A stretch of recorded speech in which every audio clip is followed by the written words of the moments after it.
Hey guys, subscribe for daily content. And if you're shopping for gear, make sure you check out the description for the newest items at some of the very best online retailers. There's also links for some of the items that I personally recommend. Thanks! What's going on YouTube? Metal Complex here, and today I have a really special unboxing video to share with you guys. We are going to take a look at something that we don't normally take a look at. It is still a knife. It's just a style of knife that is very non-typical for this channel. I think maybe you've seen 3 or 4 here. Out of 6,000 uploads, I have 3 or 4. Personally, I own a few of these, but it's not the style of knife that I typically make content on. This is a style of knife that I have been obsessed with since I was a kid, and it absolutely helped create my obsession for modern tactical folding knives.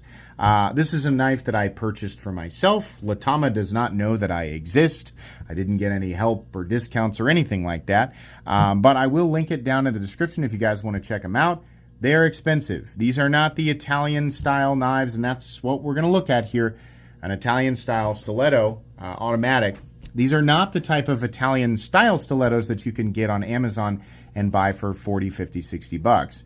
Those are mass-produced, low-quality Chinese items. This is a true Italian-made knife. It is still in the production territory. This is not a custom knife, but it is a very high-end production variation of, this type of knife. Thanks to my patrons for supporting me, and make sure your notifications are turned on for the Metal Complex YouTube channel. I have handled 2 Latamas, one older and one very, very new, and this was from more of an acquaintance than a friend out of town. They said, if you ever want to take a look, I've got a couple. And I said, I'll take you up on that. I've been really curious. The older one was nice, but clearly older. And the newer one was very nice, at least by the standards of this industry, which I have to stress is different. What's odd about a lot of these production variations of these knives is they don't seem to be nearly as precision. Like if you spent the same amount of money on a modern tactical folding knife, it would be essentially perfect if you buy from the right brand. These, what's considered the higher end ones, are not by our standards anyway. But I still really like these types of knives, and so I still wanted to pick one up for myself so that I could share this with you guys. Now, I've already been in here. Normally it comes with a little wrapper thing, which is off to the side here, but I haven't actually fired it yet. But this is a mother of pearl variation, and there is an upcharge for this. But the standard ones come in a little less. I want to say I paid $650, $660 or so for this. I think the base price with the more standard materials is about $450 to $480. And let me tell you, as far as the differences between this tier and like your base tier stuff, your junk stuff that you buy on Amazon, it is absolute total garbage. It might resemble, the same visually, but functionally it is an absolute pile of trash. And honestly, everything up through your AKCs and even your Frank Bs, I don't like those. The first tier or the first brand that I think is even worth paying attention to is AGA Campolin. I've had tons of bad experiences with Frank Beltrame's. I think the fit and finish is awful. I think they're put together really sloppy. Same with a lot of AKCs, whether it's the AKC World or, like the standard production AKCs.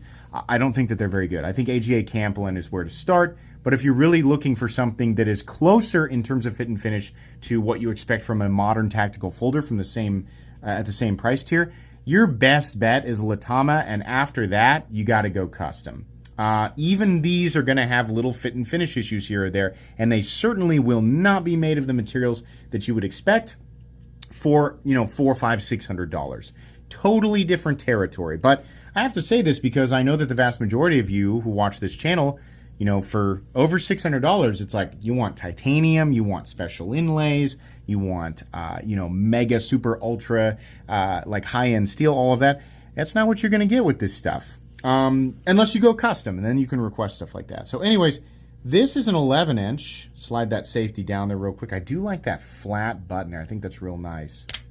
Okay, so they do definitely fire with a little more power than I was expecting.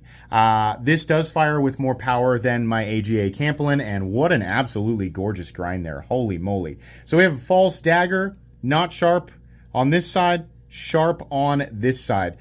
They list it as, I think they list it as high polish. I don't think they list it as mirror polish, but that's definitely the nicest finish that I have ever seen on a production stiletto, for sure. It is nicer than on my AGA Campolin. The closest, the only nicer finish that I've ever seen is the finish that's on my my Burn Custom swing guard, which is a much more expensive knife. This is not a swing guard. This is a swivel bolster. So you push down here, you can see how there's a little peg back there that once this is locked into place, that peg fits in here. So the way you release this is you push this here, and it flexes this big back bar and allows for that this area here to release the blade, and that is nice and smooth. And then you push and click it back into place. So a pretty big spring, without a doubt. Not the most powerful sight opener I've ever handled, but when we're comparing it to other, if you're comparing to like Frank B, AKC, AGA Camplin, at least the ones I've handled, this feels the most powerful. Something that I have found to be super consistent with every single one of these brands, until you get up to custom, there's always a little bit of blade movement, whether it's side to side, up and down. And I think this is probably like, as somebody who has tons of experience with the production modern tactical knife world, I expect in that world like absolute solidity, right? Especially for this amount of money. In fact, I expect absolute solidity at 30, 40, 50 bucks. So being interested in this stuff and finding out that even with some of these ultra premier brands, that you can't expect that. And according to the community who is really obsessed with this stuff, you shouldn't expect that. I think that's really funny. I think that this industry just needs an overhaul, right? Like a lot of these Italian knife makers who are they're still making things the same way that they did decades ago. It's like we need an upgrade, like the tolerances especially, So this Latama has just ever so slightly up and down. I mean, this is like a peg lock here, so that doesn't necessarily mean that it's going to disengage. But these knives in general are not meant for heavy duty work. They're meant for exactly what you would expect, right? The other thing that I find really interesting about this industry is that it's normal to expect the tips to not be extremely sharp. And that is the case here as well. While this tip is a little better than my AGA Camplin, it's still rounded. The only Italian style stiletto that I have ever seen that does not have a slightly rounded tip is once again my Burn Custom. Now this is made by an American gentleman, but that thing is freaking sharp. So I'm not sure what it is with this industry where they're just like, nope, we round the tips. Don't know. I mean, like if you really wanted to, like this will puncture, but it's just odd to me that we don't take that bevel up. It's a normal industry practice to just take the bevel up to a certain point and then leave the tip rounded. This is obviously something I could do myself, but it's odd to me that this is just something that you expect to not be the case. Now, outside of that, everything else looks great. It's still pin construction. Obviously, this is a very, it's a more classic style of knife, so we don't have the screws and things like that. And I'm not sure the people who these really appeal to, like if you were to make a modern version, and modern versions of these old school stilettos and swing guards obviously exist, right?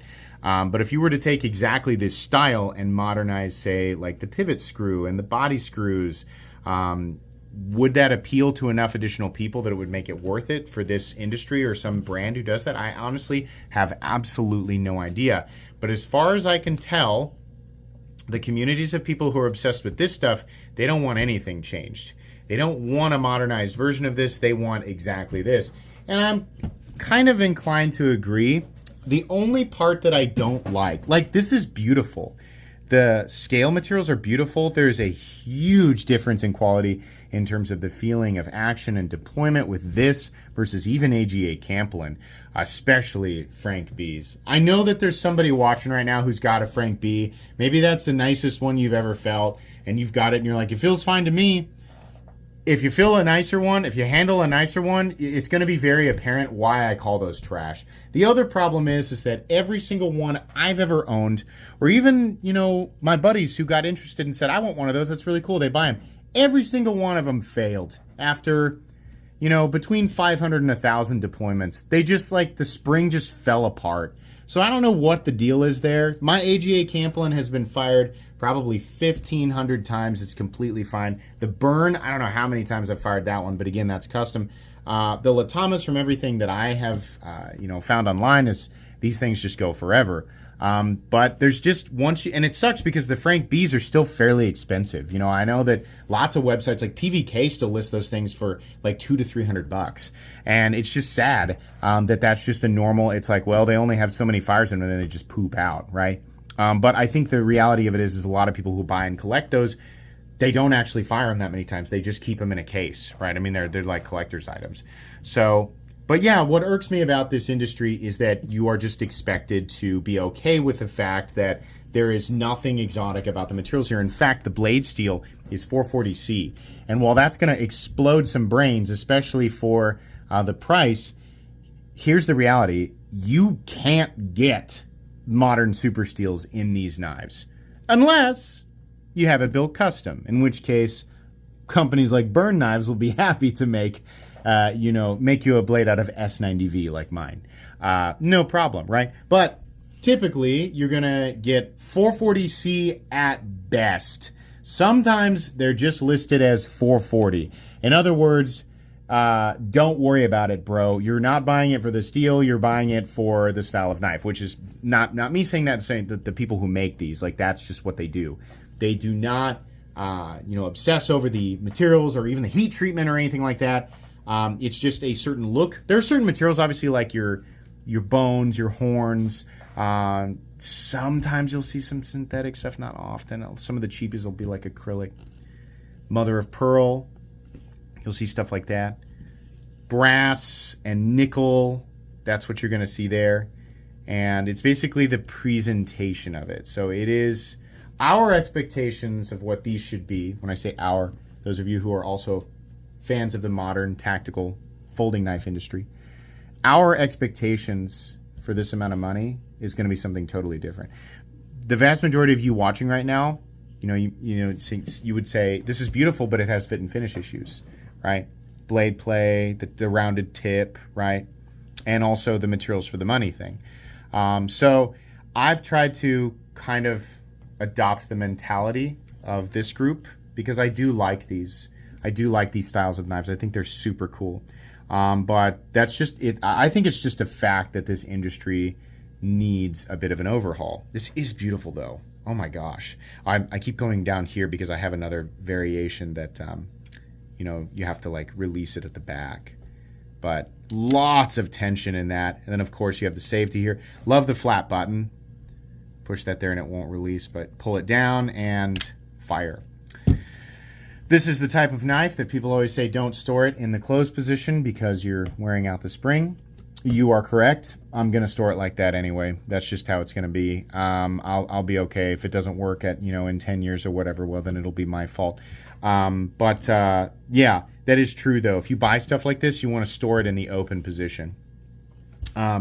But yeah, pretty cool. It's I wish I could find one that just doesn't have any blade play at all.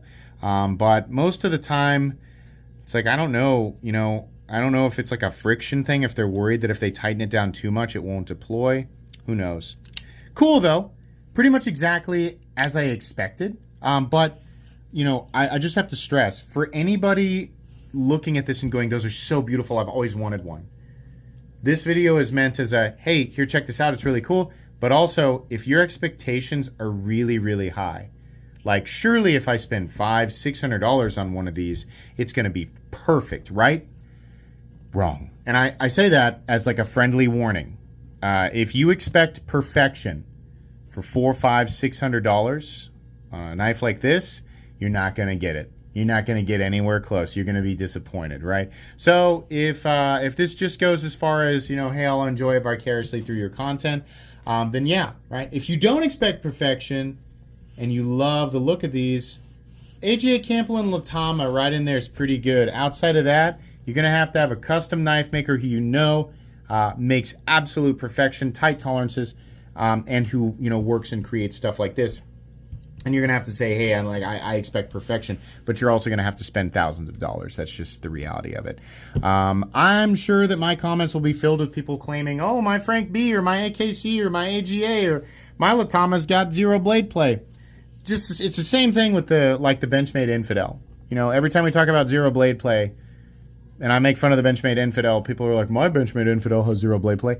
So when you hear people say that, what they mean is, I can feel a slight amount of wobble, but I'm just going to pretend it doesn't exist because it's tight enough for me, and then I'm going to claim that it has zero blade play. So if you trust me, just understand what I'm saying here. Every single one of these that I have handled, anywhere from the ultra cheapies all the way up to these nice high-end production Latamas, they've all got blade play. They just do. That's just the way that it is. So just understand that before you spend money on it. This is very nice. This will stay in my collection. It's obviously not going to be a user, but it is a very, very nice knife. That's going to be it for me today, guys. I don't know that I will do like a full review on it because this isn't the type of knife that I really want to carry. I really just wanted to share it with you guys and maybe make some short form content out of it. So yeah, I'll link it down in the description though. Please make sure to follow me on Instagram at metal_complex. If you enjoyed this video, leave a like. If you'd like to check out my other content, I do of course have lots of videos of knives that are either expensive or inexpensive that I do or don't like, so check those out. And if you enjoy all my content, go ahead and click on that Metal Complex logo right there and subscribe because there's definitely more coming. Thanks again for watching, everybody, and have a great day.